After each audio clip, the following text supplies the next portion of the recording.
मीरपुर नाम के शहर में तेजस अपनी पत्नी नीरू के साथ रहता था। पति पत्नी दोनों ही नौकरी करते थे। एक दिन तेजस गांव अपनी माँ के पास फोन करता है। हेलो, प्रणाम माँ।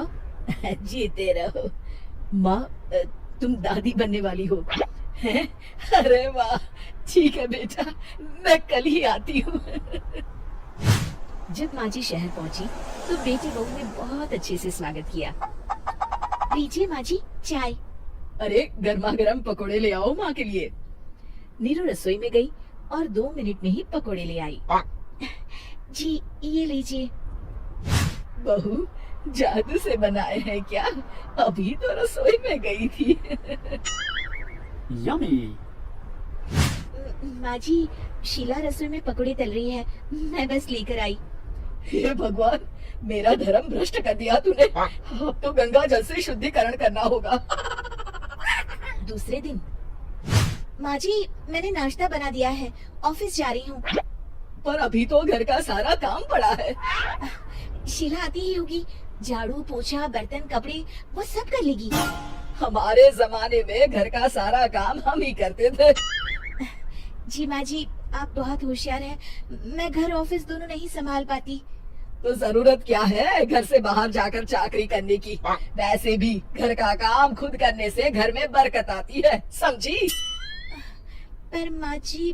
पर वर कुछ नहीं, इस महीने की पगार मिले फिर ऑफिस बंद है। हाँ। रात को नीरू तेजस से कहती है, सुनिए जी, माँ जी बोल रही थी कि मैं नौकरी छोड़ दूं। वैसे ठीक ही तो है, अभी तुम्हें आराम की जरूरत है। फिर भी आराम कहाँ, शीला को छुड़ाने के लिए बोल रही थी। तो अब 24 घंटे में इतना काम तो कर ही सकती हो। पर जॉब पसंद है मुझे, घर पर मन नहीं लगेगा। अगले दिन जब दोनों ऑफिस के लिए निकल रहे थे, मेरी तो कोई कीमत ही नहीं है इस घर में। माँ जी आजकल महंगाई बहुत है, रहन सहन भी बदल गया है, दोनों नौकरी करते हैं तभी ठीक रहता है। अच्छा, तू कहना क्या चाहती है? मेरा बेटा तुझे बिठा के खिला नहीं सकता? तू ही इस घर का खर्च चला रही है, हैं? नहीं माँ जी, मेरा वो मतलब नहीं था। मतलब खूब समझती हूँ, ये बाल धूप में सफेद नहीं किए मैंने। हाँ। अब तो ये रोज का काम हो गया था। तेजस भी रोज की चिकचिक से परेशान हो गया था। एक दिन उसने कहा, नीरू वैसे भी तुम्हें मैटरनिटी लीव मिलने वाली है, तो अभी से ही छुट्टी ले लो। पर क्या, मेरी सैलरी अच्छी खासी है। आखिर नीरू ने रिजाइन कर दिया। जब बच्चा हुआ तो घर में सब बहुत खुश हुए। कुछ दिनों बाद तेजस फाइल देख रहा था। क्या हुआ तेजस, कुछ परेशान लग रहे हो? हाँ, वो हमारी जितनी सेविंग्स थी वो तो हॉस्पिटल में और छठी के फंक्शन में खत्म हो गई है नीरू। और अभी वैसे मंदी चल रही है तो मैं बोल रही थी कल मुन्ना को हेपेटाइटिस का टीका लगवाना है। नीरू क्या पोस्टपोन नहीं कर सकते? नहीं जी, बिल्कुल नहीं। अब तेजस को समझ में आ रहा था कि उससे गलती हुई है। पैसों की कमी का असर घर के माहौल पर भी पड़ रहा था।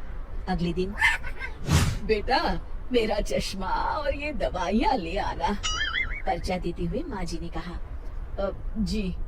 तेजस, मुन्ना के लिए दूध का डिब्बा और डायपर भी ले आना, और ये किराने के सामान की लिस्ट है, इसे भी लाना है। तेजस गुस्से में लिस्ट मरोड़ कर फेंकता है और चिल्लाता है, पैसे क्या पेड़ पर उगते हैं? ये ले आना, वो ले आना। अरे पर ये जरूरत का सामान ही है। वो गुस्से में बिना कुछ कहे ऑफिस चला गया। अरे अरे लंच तो ले जाइए। नीरू दौड़ कर डिब्बा पकड़ाती है। एक दिन खाना खाने के बाद, नीरू अब तो मुन्ना कुछ बड़ा हो गया, तो अब तुम वापस ज्वाइन कर लो ना जॉब। पर इस रिसेशन में जॉब मिलना बहुत मुश्किल है। ट्राई तो करो। फिर मुन्ना, माँ जी है ना, और एक फुल टाइम मेड भी लगा लेंगे। पर माँ जी, उन्हें तो पसंद नहीं। तभी माँ जी वहाँ आ जाती है और प्यार से नीरू के सर पर हाथ फेरते हुए बोलती है, अब मेरी समझ में आ गया बहू, पहले के और अब के समय में अंतर है। तुम काम शुरू करो, मुन्ना की जिम्मेदारी मेरी। मेरी प्यारी माँ जी। ये कहकर नीरू उनके गले लग गई। शिक्षा परिवर्तन संसार का नियम है, हमें भी समय के साथ चलना चाहिए। उम्मीद है कि आपको हमारी ये कहानी पसंद आई होगी। कृपया हमारे चैनल को सब्सक्राइब करें और सभी अपडेट्स के लिए बेल आइकन जरूर क्लिक करें। और हाँ, वीडियो लाइक और शेयर करना मत भूलिएगा। Bye bye.